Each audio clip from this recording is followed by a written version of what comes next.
This is the 21.5 Show. You're on 121.5, the emergency frequency. Whether you're a professional pilot or want to be one, you're in the right place. Let's get started. Join professional aviators Dylan and Max as they talk their experience in the airlines, business aviation, and more. Life is good. Industry experts, unique stories, and plenty of fun. This is the 21.5 Show. Here we go. All right, Dylan, on the show today, we're very excited to have Casey Murray. He is the president of the Southwest Airlines Pilots Union, and we're going to talk unions. Welcome to the show, Casey. Hey, thanks so much. I'm excited to be here. So, Casey, being the president of the union, big responsibility. You know, how is it that you're able to keep all 10,000 pilots happy at the same time? You shoot for 1,000, and if you get more than that, I think it's a win. It's about setting expectations, huh? Well, expectations is a big part of it. There have been a lot of changes, in SWAPA over the last decade, and I'm proud of a lot of them. We have a diverse group, and again, you're never going to keep everybody happy, but as long as we're, maintain integrity and trust with our pilots, they can disagree with us and we can disagree with them at times. But as long as that trust is maintained, and that's our number one focus, and it really starts with communication. It starts with, how we do business and what they know, that's going on. And I think we've done a really good job, looking to the future. We're looking at ways to improve that. And so, I'm quite happy with where we're at. And I think our pilots are happy with their independent union and what we do and the freedom that we have being an independent union is huge. Yeah. Why don't you talk about that a little bit, about being being an independent union means? Yeah. So, all unions are have some affiliations. AFL-CIO, that's the main one. And so there are lines that have to be maintained, and we don't have those. Our number one priority is our pilots, number one. And so we don't have anyone else to answer to. We are the largest completely independent union, not just pilot, but union in the world. Oh, wow. APA is bigger than us. They're independent, but they also have affiliations that, require them to toe a certain line. And we don't have that. Again, it's strictly our pilots. It's strictly Southwest Airlines. And that gives us a real focus on maintaining, our defense of the CBA and our pilots' careers. That's interesting. Yeah. So as far as like the communication piece, I always feel like from a pilot's perspective, that is like super important, because as soon as anything happens, everybody's just like, and they're just waiting for what the union's going to say before they form really any sort of opinion.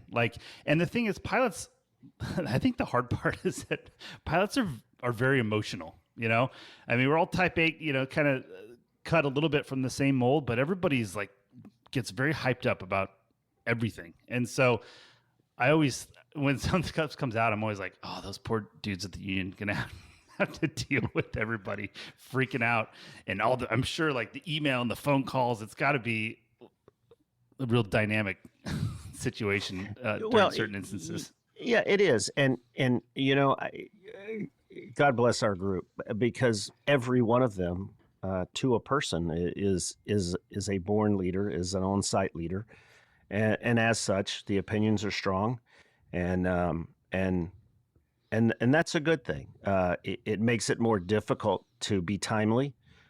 We try to, our social media, especially through negotiations, we were just tearing up Southwest. I mean, and they just gave us gift after gift after gift, and so, but again, I wouldn't have it any other way with our pilots, and it does make it difficult. But then again, they are our leaders, and they're the leaders of the entire airline, and I think that's critical and has to be respected, and it also makes us, make sure our game is on at all times. They're not cheap, and they're going to question us, and that's again a great thing. I want to zoom out for a second, Casey. A lot of our listeners are corporate pilots that are getting ready to transition to the major airlines, and maybe have never been exposed to the unions before. And maybe some are just wondering, like, a basic question, like, why do we even have a union at the airline? Like, why do all the airlines have a union? Keiko, can you kind of explain, like, why a union exists and why it's at pretty much every single airline? So let's go back, over 70 years, and the very first pilot unions were created because of flight time, duty time issues, and because of safety issues, and they just sort of developed from there. SWAPA came about because Herb said, "Hey, I need someone that can speak for our pilots, and I need a single source," and so that's where we came from. Again, being an independent union, as I said before, allows us to focus on Southwest Airlines and Southwest Airlines only. We're proud of that. So when we, are out there speaking to our pilots, we are not speaking from a national sort of an ALPA-esque or a Teamsters or anyone else. It is strictly Southwest. We have something no one else has, and it's a contractual 100% data feed from Southwest. And I like to say that, they have an airline to run, we have an airline to analyze, which really makes us sort of different in how we approach management and what we have to offer. And so, again, I can't say it enough. We are a different union. So those that are coming in, need to recognize, exactly what we're doing, and really, our track record the last, several years with two separate contracts and this latest contract. I hope every one of those corporate pilots comes here. I think that, there are some bumps in the road right now with Southwest, with their performance, but our network is really our strength, and it's going to carry us through, and we have a lot to build from as we kind of correct trajectory. At Southwest Airlines, I think we're going to be the preeminent carrier moving on, but we have opportunities to improve. Yeah, one of the important things too that I think a lot of people think of unions of the pilots and the company, and they're the buffer between the pilots and the company, right? But there's a lot of other things that the union does that I learned ever since I've been here at Southwest now, like 5 years. One of the good things the union does is try and solve problems in the group, within the group ourselves, and like pilots kind of taking care of each other or mediating issues between other crew members and stuff. I think that's a really, really important part of the union, because when you have the company involved in those issues, they have different responsibilities and goals than we do is when we handle stuff on our own. Can you talk about that a little bit? Yeah, I've told our vice president of flight operations that they have an even bigger responsibility to our pilots than we do. And that was shocking for them to hear that, but I do believe so. As such, we do work with flight ops, and we are, somewhat of a buffer in between, and we try to deal with issues out online. And when you have, over 11,000 pilots, we have issues all the time. And, we're able to address them at the lowest common denominator. We're able to address safety issues. We're able to address contractual issues. So there is, that buffer to make sure, a lot of times our pilots never even hear some of the issues that we're dealing with, or even about a specific pilot, and that pilot doesn't even know because it's being addressed. And that's what we do. I will say this. So something else, I have a saying, if your daughter falls off a bike, call SWAPA first. And that really is the level of, that is also what sets us apart. We provide support for not only our pilots, but the families as a whole. And coming from the time when we were the ones providing our, long-term and short-term disability, loss of license, and managing all of those, as well as our 401k and those things, everything that a pilot does and their family does, really, we want to be there and support that. And it's also a big difference in what we do and the services that we provide at SWAPA. It's not just about flight time and duty times. It's not about, hey, I got a scheduling issue at 2:00 in the morning, which of course we do. And that's one of our primary mission statements is supporting our pilots out on the line, but it's really supporting everything they do, both at work and away from work. Yeah. To expand on that a little bit, one of the things I've always been curious about is kind of the problem children, I'll say. Like in a group of 11,000 pilots, the vast majority of everybody just does what they're supposed to do. And like I like to say, the job is very simple if you let it be. If you just show up on time, you wear the uniform they tell you to wear, and you just fly the jet the way they want you to fly it, it's very simple. And then you get off, you don't have to check your email. Nobody calls you. There's nothing else to do until you have to repeat that and show up on time and wear this monkey suit and fly the jet how they want you to fly. If you want to get creative in how you fly the airplane, go buy an RV6 and go nuts on your days off. But just do it the way it's very simple if you let it be. But some people just can't let it be that simple. They just can't. They can't they got to get creative in an environment you don't need to be creative, or and do stuff. And there's some people that keep rising to the surface. We'll say, how do you get? That's just got to be difficult. I've always thought, and I've been dying to ask you, just what do you do with those people? Well, I mean, we do have that, and unfortunately, Southwest has that, and it is our job to make sure that those pilots are represented and protected. And yes, we do expend a lot of energy on a relatively small group, and we will, and until it starts, sliding into intentional noncompliance, we still represent. But we also have our professional standards, and we let professional standards handle that. If there are some of those sort of riding the line. Our job is to make sure that our pilots are represented, our CBA is defended, and ultimately our customers get to where they need to be safely and efficiently as possible. Casey, you bring How's up that first? you bring up professional standards. And again, for folks that maybe have never been exposed to a union before, can you explain what professional standards is and why it's valuable, and like how the union and the company, there's kind of a divide there, and it's kind of maybe the first resort when an issue. Can you just talk a little bit about what it is?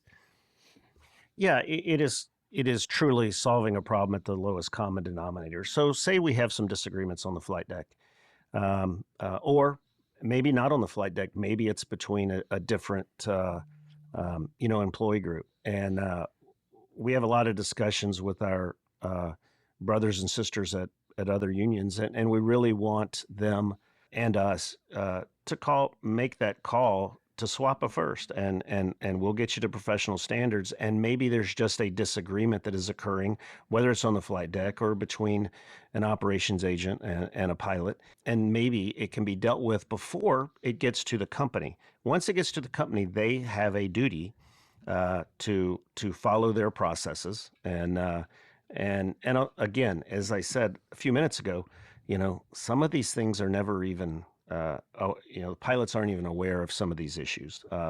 Professional standards will make calls and try to settle the issues before, and sometimes they can't, and sometimes it does go to the company, but it also, does take a load off the company, but also protects, our pilots first and foremost. Okay. So you talked about, one of the big responsibilities of the union is defending the CBA, right? That's our contract that we, that rules basically everything we do as airline pilots. So we just got finished at Southwest, and everybody really through a big contract negotiating session. So I kind of want to talk a little bit about that and the mechanics of that. And obviously I got all the updates and stuff. I have this base of knowledge. Dylan on the outside looking in at all of these different contracts being negotiated. But can we talk a little bit about just like where do you even start with, like, from day one? Where do you you sit down like in a room with how many people, and you just say, all right, like, Section how does one, it work? let's go. Yeah. Yeah. Right. It's an interesting question. And for many years, we had a negotiating committee that would row out to an island and, take direction from SWAPA executives and the board of directors and go out, negotiate a contract, and then come in and here it is. And there was really never, up until 2016, we had never picketed. We had never, and our membership really wasn't brought along in the process. So we kind of changed that in 2016 with a failed TA and then a TA2 where we put out a document that basically said everything we're asking for. And then we asked the pilots to back us, and they did. At the time, it was in February of 2016, we had the largest picket in aviation history, and it was at Southwest Airlines, and that was quite shocking. And so moving into then where we had to negotiate, and our start date was August 31st of 2020. We began in 2017, so we had just signed another contract, and we had 3 years to really do something different. And that was the genesis of really the first true rewrite of an entire contract in RLA history, and especially one of our size. And so what we did was set together a process where we could survey the membership on a certain section. So you mentioned Section 1, which is our scope, as it is in most contracts because it's the most important part. So we would survey the membership. Hey, just very basic open-ended questions. What would you like to see? Where do you think it's weak? And from that, we took where the membership was at, and this started in 2017. And we did a 7-week rolling process that had to be defined, and it was defined over a 2.5-year period. We did every section every 7 weeks, and we couldn't miss a date because the next section had to get started, and we had to be done by our board meeting in September of 2019. So back to Section 1, we surveyed during the 7-week process. So we did a week of surveying, and then we educated. We said, hey, these are where some of our peers are at. This is what they do. This is where your concerns are at. And there was an education period. Then we polled. So it was a survey education polling. We called it the SEP process. 7 weeks. At the end of that 7 weeks, the polling was done, and we handed off that data. And at the end, we had over 1 million data points of polling on the contract. So at the end of that 7 weeks, Section 1, we gave it to the Section 1 SMEs, and they rewrote that section. And while they were rewriting it on week 8, so at the end of 7 weeks, we started with the next section. And then the next section, it took 2.5 years. But at the end of it, in January of 2020, I laid that document on Gary Kelly's desk and said, here it is. And so they had it ahead of time. Our membership had it, and they knew exactly where we were headed. And so when we needed them to sort of step up and help us achieve what we were trying to achieve, they did, and they did gladly. And that ultimately we saw that through our very successful picketing, and ultimately through a strike authorization vote that no one has ever come close to really getting the numbers that we got. Wow. Long answer, but there you go. No, that makes sense. I mean, I guess a lot of people don't really understand the the work, the volume of work that goes into that, especially when you're approaching it as like basically a total rewrite. But when you laid that down on Gary Kelly's desk, what did you expect to happen at that point? Well, wait, first did you say, Gary, this is the most important thing that'll happen in 2020? So oddly enough, it wasn't technically on his desk. It was given to his secretary, but it was public. I mean, the entire ask, the entire document was public at that point. And there were real-time edits that occurred. I mean, shortly thereafter, we went through COVID. And so two things really happened. We were able to stress test our language with an unexpected event, and then there were things that we needed to address that weren't even foreseen that got added. We adjusted pay rates as our peers came in during that 4-year process of actual negotiating, and so there were changes along the way. But we also set a schedule in 2019 when we presented this to our board of directors, and we stuck to that schedule pretty closely. I mean, in 2019 we wrote when we thought we would intermediation, when we would have an SAV, strike authorization vote, and when we would be opening strike centers. And oddly enough, in 2019 we hit those dates. In 2022 and 3, we hit them almost to the month. Which really speaks a lot towards the team that was actually putting the strategic plan together for it. Yeah. I guess the tone of it was that was very serious. Like the union is serious. They're not, this isn't like a tactic or something. Like this is it. Like this, they weren't going to deviate from what they said. But what I was surprised, I guess, about was how arduous the negotiating was and how long it took and how bogged down it seemed and slow and things like that. Like that was the part, I guess, that I didn't anticipate quite as much. Did you think that was going to happen, or did you think it was going to go smoother, or what were your thoughts going in? There was a lot of work that had to be done and on the negotiating side. And it was frustrating for the team because that work wasn't being put in on the company side. The team and the leader who was leading that team really wasn't putting in the work. They would show up unprepared. They would show up late. They would show up and then go into caucus for 2 and 3 hours, and they were doing their work that they should have been doing. Our normal cadence of negotiating is 1 week of negotiating, followed by a week off to kind of, take what occurred in negotiations and provide, counters on both sides, and then meet and do that. And that just wasn't happening. There is no reason why it should have taken 4 years. We knew that it was going to be a negotiated solution, and it should have been. I mean, it should have.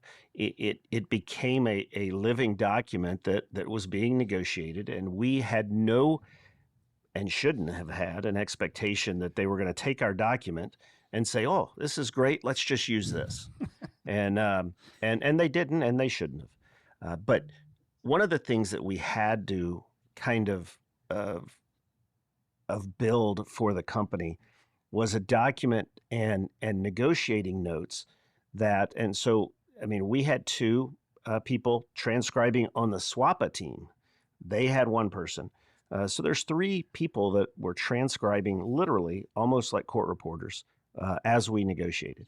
And a lot of what we wanted to do in negotiations is make sure that what we've seen for years never occurred again, which is, hey, we know what this says, but, and this is not an exaggeration, but we would get someone testifying at a system board grievance but in 1994, we had this discussion in the parking lot of Southwest, and it's not what it means. And it was total BS. But that happened over and over again for many, many years. And what we really wanted was now, when we have a disagreement, we go back to the notes, and we're never going past last year when it was negotiated, or the year before, and we're able to take the transcriptions. We're able to say, well, this is the intent, and this is what was discussed, and so that's one of the main reasons that the rewrite was done, so that we would discuss and that we would come to a negotiated solution, and that we would have an actual meeting of the minds and notes on those meetings of the minds. Yeah, I mean, as the airline has evolved over, I mean, I've only been here 5 years, but as it's evolved from, this kind of good old boys club to now, it's now it's a very professional solution to our CBA, and that's nice. But at the end of the day, now that the dust is settled and you look back, like why were they slow rolling like that? Like, do you know why? Do you have any idea? It's funny. As we record this yesterday, we had a meeting with some outsiders, shall I say, and they asked the same question: why did it take so long? Why was it? And there are several reasons why. One is they put a person in there, not for ability, but spite. So those that are listening from the outside, former SWAPA president was hired to come in and negotiate against us, which should never occur. Wow, I did not know that. You didn't know that? Yeah, and so that occurred, and then that person was not qualified to really do what he was asked to do, and as I said previously, it was unprepared. So what I said yesterday is there was no strategic plan on their side to delay. Matter of fact, I will argue that that gentleman, cost the company about $6 billion by doing what he did. We could have had a negotiated solution if they would have done the work, and if we could have addressed a lot of the scheduling issues that were creating the process problems that caused the great meltdown of 2022 that got so much attention. I mean, it was a process problem is what caused it. Yes, there were infrastructure and there were IT issues, but at the end of the day, it's how pilots were being connected to airplanes and how flight attendants were being connected to airplanes that ultimately led to that failure. But we could have had a negotiated solution ahead of our peers, and it would have been less. Like I said, at the end of the day, he transferred $6 billion from Southwest coffers to our pilots, and that is significant. And I hope they learn from that. Okay, so knowing what you know now, and this is my perception, I think I'm right. Southwest was kind of the last of the four major airlines to sign their kind of post-COVID contract, right? It seems like that's a position of power to be the last one to sign the contract in what I would call like a contract cycle with your peers. Is that accurate, or do you think it's better to lead the pack, or what? Do you have any thoughts on kind of the cycle and the order there? So what we do is set a strategic plan, and it really we do look at where our peers are at, and when we're making that strategic plan. And like I said, we wrote that plan in 2019, and it kind of went the way that we thought it would. It should have been 2 years shorter. They would have saved a lot of money. And they would have been getting to better processes and implementing those processes and having a more efficient, more productive pilot group if they would have done that. But they didn't, and they made not a strategic decision, but a plan on letting this just kind of drag on until we were the last. And so they made our job a tad bit easier. Our pilots really did the heavy lifting. They were the ones that showed up and did everything that we asked, and provided the pressure on the company. The company, also helped in giving us several favors. We've been complaining for years about efficiency and processes, and sure enough, it failed horribly over the Christmas meltdown. It can be a position of power. Strategically moving forward, what we signed in this contract, looking forward to where our peers are in the next cycle, we ended up agreeing to a 5-year deal with an 18-month early opener. We weren't going to go past 4 years, but 5 years provided us some certainty as far as pay rates and retirement in that 5th year, but also allowed us to open 18 months early, which is pretty much 6 months after our peers. So we're going to be going last again, and that's a huge deal, and we're going to use it to the fullest. Interesting. When it comes to the actual negotiators, when I was back at American Eagle many years ago, I think we were actually using like pilot negotiators, like just they were bringing line pilots in to help. and I know the pilot group at the time had a lot of complaints about that. Like, we probably should use professionals. How much do you guys have you looked at that? Of like, how do you get the input from the line pilot there, like in the actual heat of negotiation, versus having like a professional that does this all the time? Can you talk a little bit about that? Yeah. So it rubs me the wrong way when we talk about that. And in 2016, we took a fair amount of heat initially. Once there was a negotiating committee that was let go in 2015 after a failure of a TA, president stepped down. So new president, new negotiating committee, but that committee was put together, and it was the process in putting that together. We were able to put true SMEs in place to negotiate our TA2, and that was the same team that that negotiated this last contract. So we have, our retirement specialist is a pilot, but he's also a FINRA arbitrator. His specialty is, retirement benefits, and so he owns a wealth management company as well. And our schedule analytics team is by far the number one in the world as far as our EF&A, our economic financial analysis, are just exceptional. And so not only are they pilots who can speak for pilots, but they're also specialists in their own areas, and that's a big deal. Didn't you go to law school, Casey?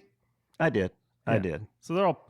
I wasn't going to throw that in as part of this, but I mean, there'll be a new team, I think, for the next one, and it's always good to have attorneys, and we've got lots of attorneys and doctors, and in our pilots, and when we go out and find that next team over the next couple of years, I have confidence that we'll have the same kind of group. Our lead. EF&A gentleman, economic financial analysis gentleman that sat to my right during negotiations for TA2. I had mentioned our FINRA arbitrator that we had and who's a pilot, but this gentleman, who's now our second VP and head of finance at SWAPA, was in the corporate world. He did risk analysis for one of the largest firms that does that in the insurance world. So again, it's having specialists there and getting away from sort of what can generally happen in years past in a lot of unions, which is, hey, I want my friends with me. My friends come in, and it's really not a professional or correct way to be doing things. Okay, Casey. So now that we kind of talked about what's going on in the middle, and we're past, and the dust is settled, and everybody's happy again, and now we can go back to talking about politics and all the other stuff going on instead of just the contract negotiations in the cockpit. Kind of this monumental effort, it seemed, at the end. How did you guys just kind of finally wrap it all up to, like, it seems like there's a point you're never going to be done. Like, there's always just so much going on. It's from all different areas. And then how do you just wrap it all up at the end and be like, okay, that's it?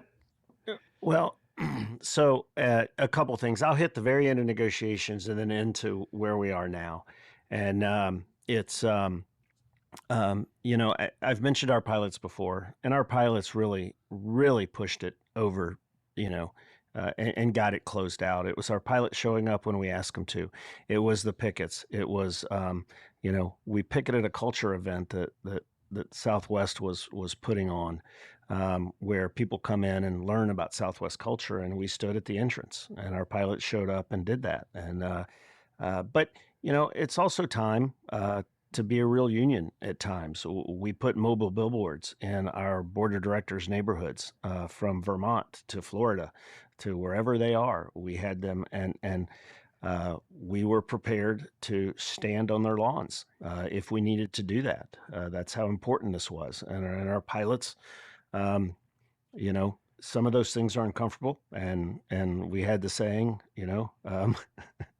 there's, it's time to get uncomfortable, and our pilots ultimately, stood up, and actually in August of last year, we had our CEO and COO and say, hey, we're done.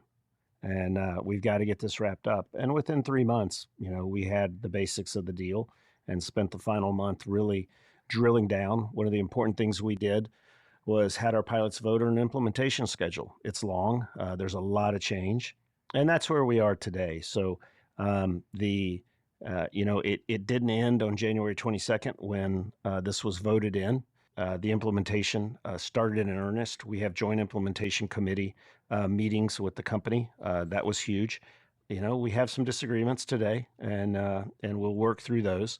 But at SWAPA, we've already started, kind of the strategic plan that'll be presented in September to our board of directors for the next round, and how we look and how we're going to approach it. The lift isn't going to be near as heavy. We're not going to have that survey education polling. We're going to have polling, and we're going to have where our pilots feel that, we fell short on this one and what has to be corrected moving forward. And it is always a building process. It's kind of funny as a line pilot, I thought one of our responsibilities as a pilot is union's doing all this work. It's your job to educate yourself. It's your job to read the data and educate yourself so you can make an educated decision when it comes time to vote or whatever, right? And now we have this contract. It's an education thing where you have to understand how to what it says now, so you can utilize it in your day to day. And it's kind of funny because this implementation schedule is so long, and I remember reading about all the stuff that was going on and being negotiated, but then you get it implemented and it doesn't come till down the road. So every once in a while, it's like, oh, now there's this new thing. You're like, oh, I can shift my vacation now. That's awesome. I forgot that was a thing. Or or you're like, God, I got stuck at the airport for like 4 hours and it was delayed. And then my duty day was like 13 hours. And you're like, oh, wait a minute. I get paid for being at the airport now for all that time. And I get paid for having an extra long duty day. And you go ahead and you look at it, you're like, oh my God, that was actually like, that's awesome. So it's kind of nice now to reap these benefits. And then they just kind of keep slow rolling. So it's not like it closed, you get like this pay raise and you get this, it wasn't called retro. It was called something else, but it's retro. Whatever. Ratification bonus. That's right. Yeah. And you get this big high, and then now it just kind of they keep feeding you little cookies as you keep. It's like Hanukkah, just every night you get a. It is. It's kind of you kind of laugh at yourself sometimes. You're like, oh, I forgot about that. Well, there's a lot of soft money that's going to continue, and again, what we were trying to do really with scheduling is correct processes and force them to correct processes. There are punitive damages without terming them that occur when our pilots are forced to be reassigned and to be rerouted, and those sits and those cancellations and those things. I mean, our fundamental premise was to drive efficiency and to drive productivity. Let our pilots have the choice to work smarter and not harder, and that's what we were trying to do. So you're going to see more and more of these things get implemented, and more, and hopefully the company is going to have some better efficiency, and we're going to see our pilots be more productive. Yeah, it's crazy. A story, Dylan, that helps illustrate this that's really funny is I was flying one time, and I had not been junior assigned very often, knock on wood. And junior assigned is basically, when a company has nobody else to fly a trip, it's when you get assigned something involuntarily that you're forced to fly, whether it's another leg or till the next day or whatever, right?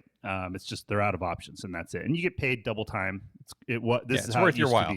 It's worth your while, but so I was flying, and we were going on a ski trip that weekend, and I'd land, and we park, and I turn on my phone, and I get these text messages from random numbers being like, hey, I'll pick up that 2-day for you. You just got JA'd for. Well, I'm like, what J? And so I pull up my schedule, and I got JA'd starting the next day for a 2-day over my weekend ski trip, right? But I have all these people that are willing to take it. But now it's like the golden handcuffs. You're like, dude, it's double time, to go to, and so, but what that illustrates, which was interesting, is I had no interest in flying that weekend, but I got JA'd which was kind of then golden handcuffed. And I ended up not going skiing and flying the 2-day because it was just too lucrative to not. But there's all these other people that were clearly willing to do it. And I'm like, this is a broken deal here. Like like I'm getting assigned. There's people that are dying to do this trip. I'm being forced to do it. You know, I'm like, this is a problem. And that's one of the problems that has been fixed, where now there's multiple ways to route that flying to people that want to do it and not force people, you know, that don't really want to do it. And granted, I wasn't forced. I could have got out of it. Sort of two things there is choice. That's a big deal, is, you know, having the choice to do that or not. And we'll see things implemented as we move forward that are going to sort of drive choice as well, to make sure that our pilots aren't forced on days off to, you know, to work on involuntarily. The other thing is to make sure that when those events occur or reassignments occur, that you're actually getting paid for them and it's not hidden and the company isn't looking for the cheapest solution. And again, all of it drives efficiency. Yeah. So I just thought that was a good example of how the then and now kind of situation. You know, Casey, from the outside looking in, you know, we talk to a lot of folks that are wanting to go fly at the airlines, and, you know, oh, I could go to Delta and I can fly the wide body, or I can go to United because I want to fly to Asia, et cetera. And one thing that Max and I always try to communicate is that, yeah, you can do that, but think about what you may not think about, which is not obvious, is the flexibility that you have as a pilot at Southwest. And I would say that is probably, you know, your schedule and your ability to control things is, I think, from the outside looking in at Southwest, is better than anywhere else. You guys must consciously be aware of that, and that must be a really high goal of yours. Can you talk a little bit about why flexibility is important to pilots? Well, quality of life is the most important thing. Pay is huge, and getting paid, and our pilots have the flexibility to make, you know, almost as much money as they want, and how much they work. And we do have tournament level players that game the system, and God bless them. I mean, they're watching it all the time. And they're watching it all the time. They're texting Max on the weekends. Hey, I'll take that trip. I'm going to make a T-shirt just as tournament level player, Southwest Airlines. Yeah. And but just as important, and one of the reasons that I came here is, to me, I've never not flown a month, meaning, you know, I've never given away my whole line and just stayed at home. But you can do that at Southwest. You can't do that anywhere else. And you still get all your benefits. So it is the ability to really make as much as you want, or to make as little as you want. And that really is the definition of flexibility. If, you know, if you want to work really hard 1 month or 2 months and then take a month off, we have pilots do that. We have pilots that, you know, are, you know, have side hustles and, you know, are able to manage those as well. And so flexibility, it's what it's all about. It's quality of life. And really, when it comes down to it, we're not, you know, living to work, we're working to live. Yeah, that's what I've said previously too, is one of the biggest paradigm shifts about coming to Southwest was that I used to constantly have to plan my life around my flying schedule. Now I just plan my life, and I may bid a line. I may not get all the days off I need, but then I just kind of make it all work. It's like a puzzle, and like my success rate is extraordinarily high. Even when I always used to hold weekends flying, like I could only hold Friday, Saturday, Sunday trips or whatever, and I was almost always able to turn that into Wednesday, Thursday, Friday, or whatever I wanted to do. If you just know how to use the system, it's the amount of effort you want to put into it. It's your motivation, right?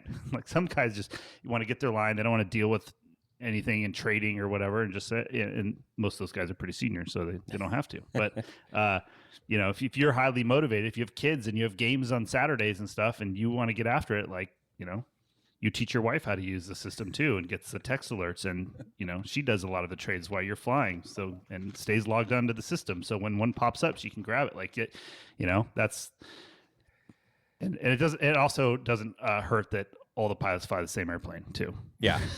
Yeah, it's flexibility, and that is one thing that has to be looked at. As you're looking at, any other carrier, you know, you might only have in Atlanta, so Delta, you might only have 30 or 20 of your type of airplane, and so an equal number of pilots, and it really severely limits, flexibility as well as schedule writing, schedule execution, and we don't really have that issue here. For many, many years, our flying was so dense, and you flew quickly, not meaning by speed, but by, you're on the ground for 20 or 30 minutes, and you were off again, and you were done flying in a, 7, 8, 9 hour duty day, got your time in, spent time at the hotel. As we've seen, more recently, the networks got more complex, and that efficiency's gone down to some degree. But some of that efficiency's also gone down because of mismanagement of the execution of the actual flying, and that's really what we're trying to address in the contract.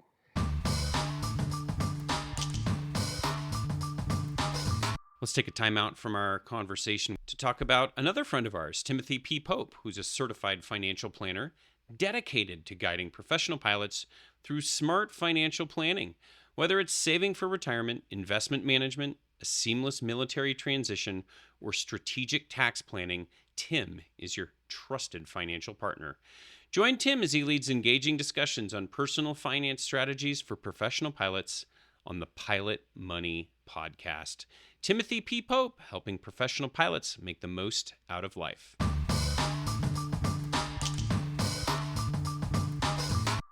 So, Casey, looking forward, and this is kind of an open-ended question, but you talked a lot about, you guys analyze a lot of data.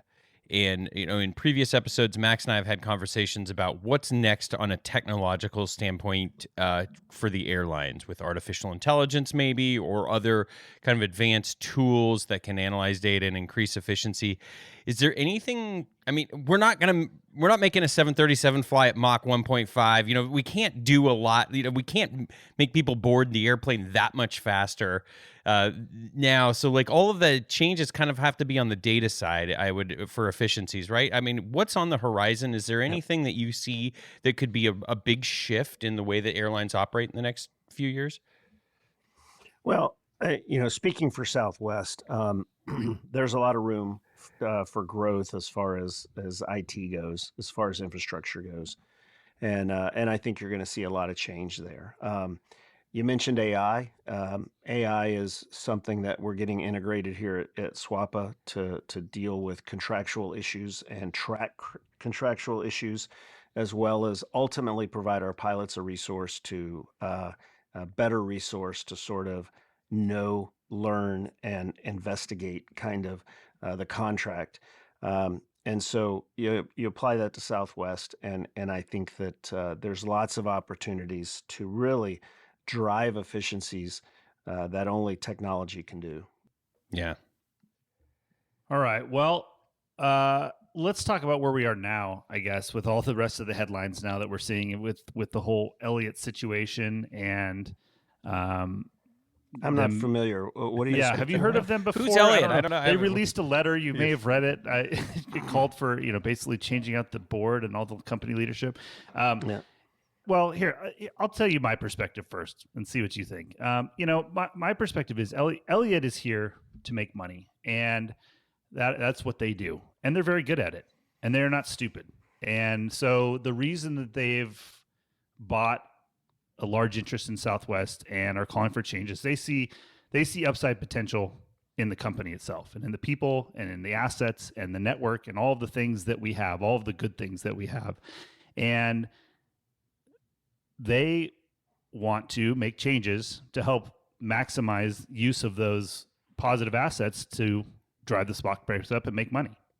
That's it. And so, I choose not to see such a doom and gloom thing. Like we've all kind of seen that, I get a little bit of a Blockbuster Video feel. Like we've done something, we've been very good at it, and we've been very successful, but you do need to evolve as well as a company, right?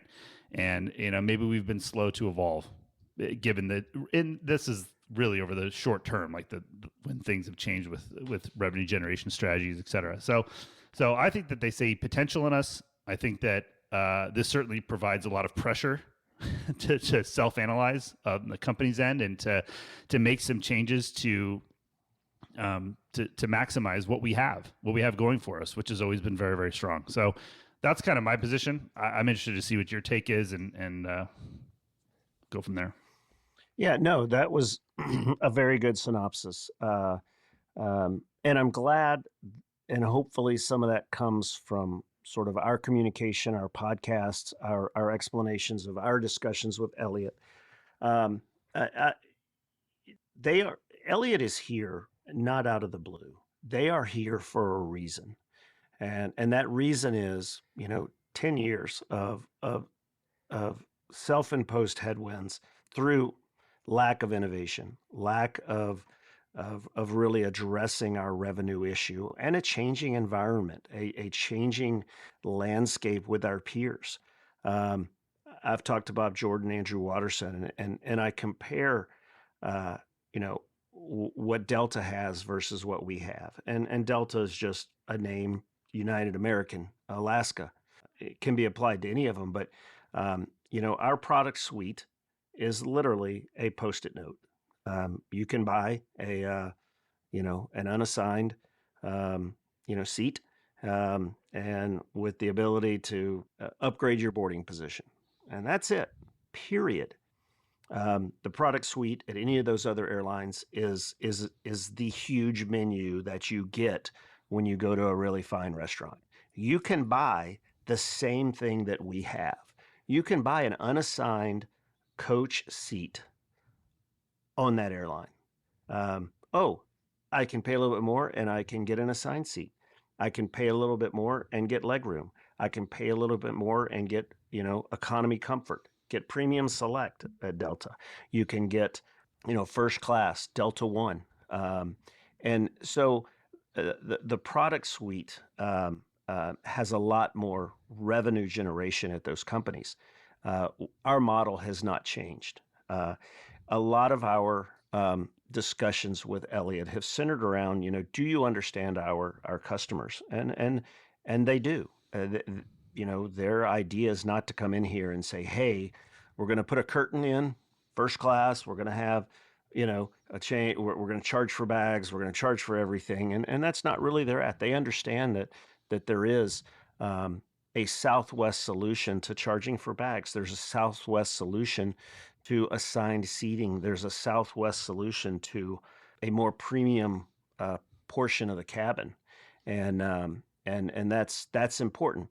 I will say this: everyone agrees that there needs to be a change at Southwest Airlines, and so when I say everyone, I mean that Elliot, Wall Street, Southwest even agrees that there needs to be some change. And there's been they allude to Investor Day, and no one really knows, but they've alluded to the fact there are going to be some changes. How we get to those changes are where the disagreements are. And Southwest believes that they can do it. And at the end of the day, Elliot doesn't believe the leadership team can. And that's really where the loggerheads are and where the disagreement is and where the battle is going to be waged. And I don't believe that Elliot is here to run an airline. I think they're here to as you said, and you said it very well, there is an upside. There's an upside to our stock. So when we talk about dwindling revenues and sort of what's gone on over the last decade with that and the lack of innovation, all that has been and where our stock price now has kind of stabilized at, which is very, very low.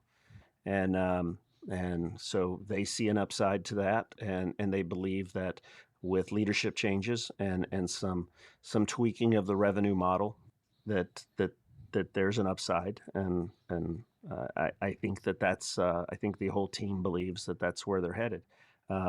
We're still waiting to really see what Southwest has on deck. It's at Investor Day, and that's going to be telling as well. So there's a lot of dynamics going on, and we'll see where it ends up.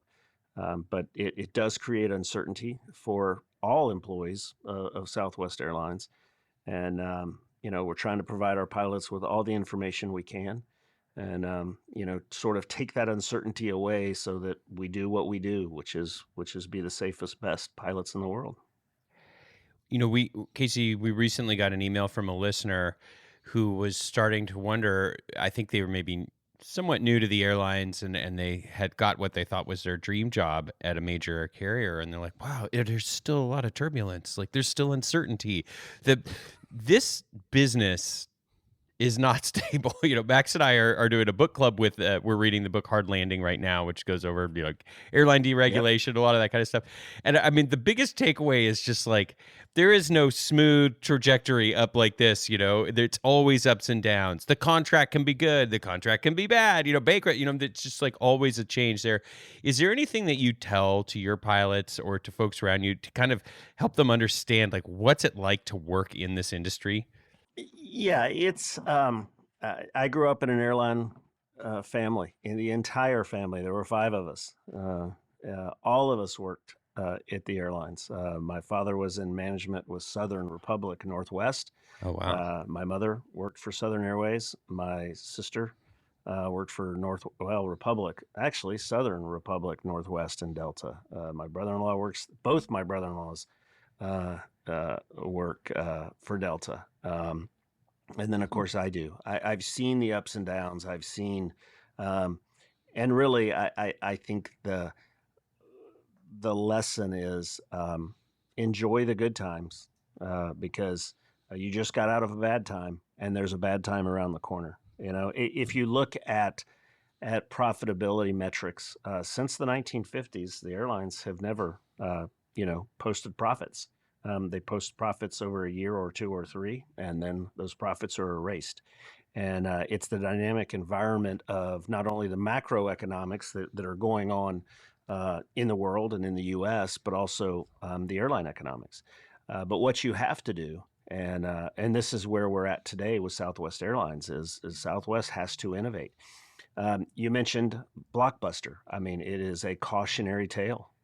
As well as Sears. And I just hope that Southwest is not that tail in another 5 or 10 years. And I don't think it will. Our Elliott is here. And one of the main reasons they're here is our network. Our network is strong. There needs to be some change. There needs to be some innovation. So, whatever ends up happening in the Elliott Southwest board kind of battle, as I said, everybody agrees there has to be some change. So this is going to drive some change, and that's a positive. And we have a very, very powerhouse network and balance sheet to work from. So we're actually in a good position, and we just have to innovate. Never a dull moment. What do we do about this airplane problem, though, Casey? Have you figured that one out yet? Tighten bolts. No. The fact that we can't get enough. The fact that we're going to end the year with less that's airplanes. What I mean. Yeah, and that right. ultimately, it's a risk we have with a single aircraft type. We understand what a single aircraft type does for us, but there doesn't seem to be a recognition on the other side, the downside. I mean, in 2015. Our 300s were about to be grounded because we called them pop tops. There were some, we had pressurization issues, and there was a fear of grounding our 300s. And at the time, that's what we had the most of. And 5 years later, we had the MAX issue and the MAX grounding and the loss of that airplane as far as, availability for revenue service. And now, 5 years later, we're at a point where we're not getting airplanes, and Boeing is under the microscope, and anything that they do is being criticized and is suspect. And where are we going to be in 5 more years with respect to that? So, God, it's just an impossible problem, though. What's that? It's just a very, very difficult problem because what do you introduce a similar fleet type? You get Airbuses, A220s, which you can't get for quite some time. No. They have their own issues with the Pratt & Whitney engines, or do you buy an airline that has them and then operate, but then maybe the MAX 7 comes and does the same thing very similarly, not too distant future. It's just like, I don't know. It's a very tough deal. Our point has been that, hey, I just laid out kind of the timeline since 2015 of these issues that keep occurring. Our job as pilots is to mitigate risk. Period. That's what we do, and we feel that Southwest needs to do that to some degree, and you can't solve that problem next year, but you can mitigate that risk moving forward, and we do think that now is possibly the time, as it was in 2015, 2019, 2024. So if you jump in a time machine, we get to 2030. You think there's more than one fleet type at SWA? Probably not. Just knowing what I know the about 787s Southwest, are not coming, huh? Those have been deferred. Big Mexico City base coming to a later date. Big announcement Friday. Can't have a Mexico City base until we address our currency conversion.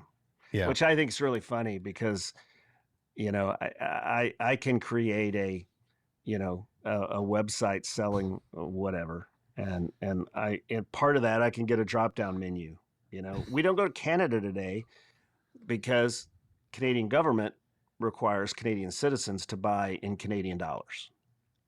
So, but again, I could create and sell to Canada because I can make a drop down menu as any 13-year-old selling magic cards or pick your anime or pick whatever, with a drop down menu that says, USD or CAD or Mexican Surely it pesos. can't be that simple, Casey. Unfortunately, it is. Wow. Okay. Couple last questions to get you out of here, Casey. Number one, if for folks that are listening to this that want to learn more about unions, maybe become involved in their union, maybe they're at Southwest, maybe they're at a different carrier, but they're starting to learn the value of a union.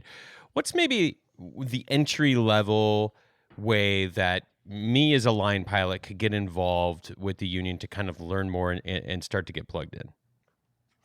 So a couple things I'm going to hit. One of them is, be involved as far as the education, as far as what we put out.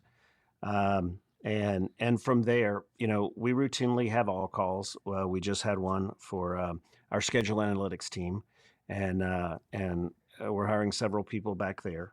And this occurs, and again, you have to be involved and you have to be, watching the emails and watching what we post on our website when those go out. Something I do want to address, since I have the opportunity and I'm going to take it, is, we have a lot of, and I'm speaking to our captains right now, we have a lot of the younger generation who decided to become pilots and don't know the history of Frank Lorenzo, of Carl Icahn, of hard landings, of deregulation, terms like Red Book, Green Book, terms, that the things that have occurred and why we do what we do and fight the way that we fight, through bankruptcies, what has happened to pensions, what has happened, why is it so important that we, have built this qualified, our qualified 401k, and what does qualified mean? The market-based cash balance plan, why is that qualified, and what does it exactly mean?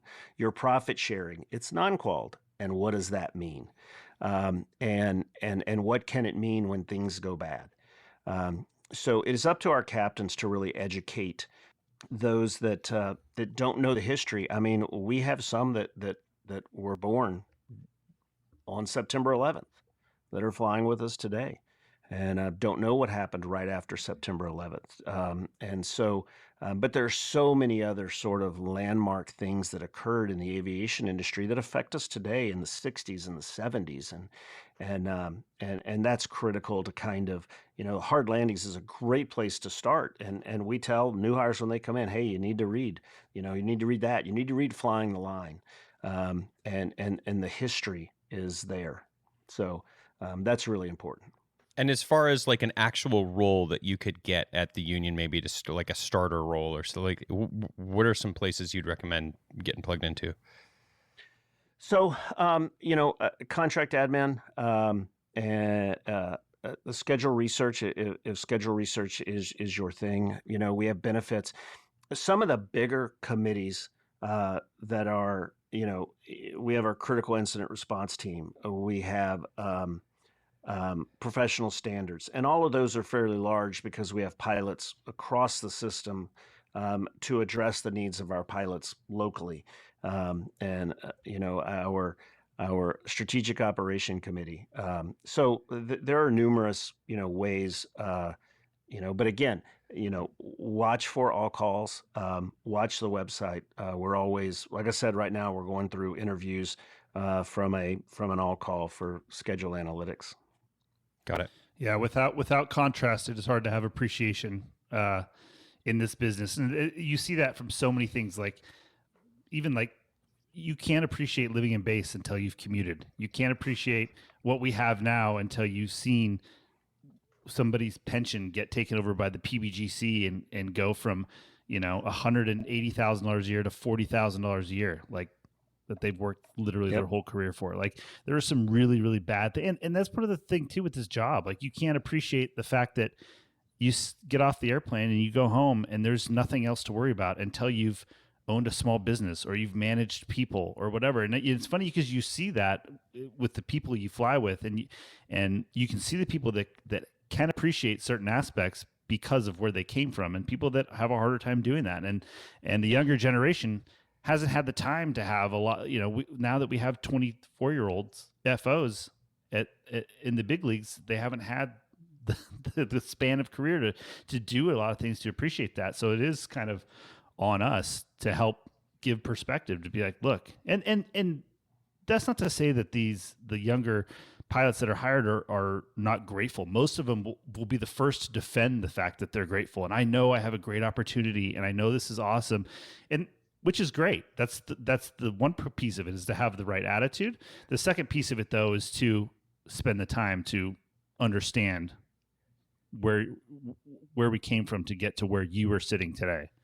The younger it's a generation, responsibility.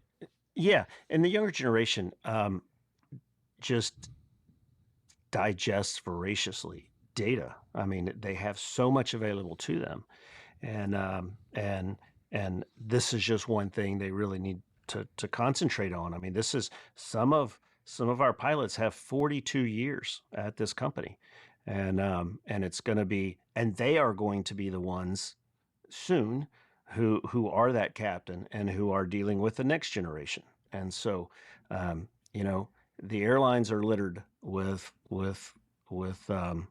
tales that don't go well. There are, tales that go well, and really there's only one, and it's Southwest Airlines. I mean, Delta pilots, Americans, National, Southern, Allegheny. I mean, you can just name them. They're no longer here, and some of them went by the wayside. Some of them got assimilated, and but it's we are lucky at Southwest. I think we're lucky where we're at today. There's going to be some change, and there's going to make a stronger Southwest moving forward. We like to get our guests out with a story.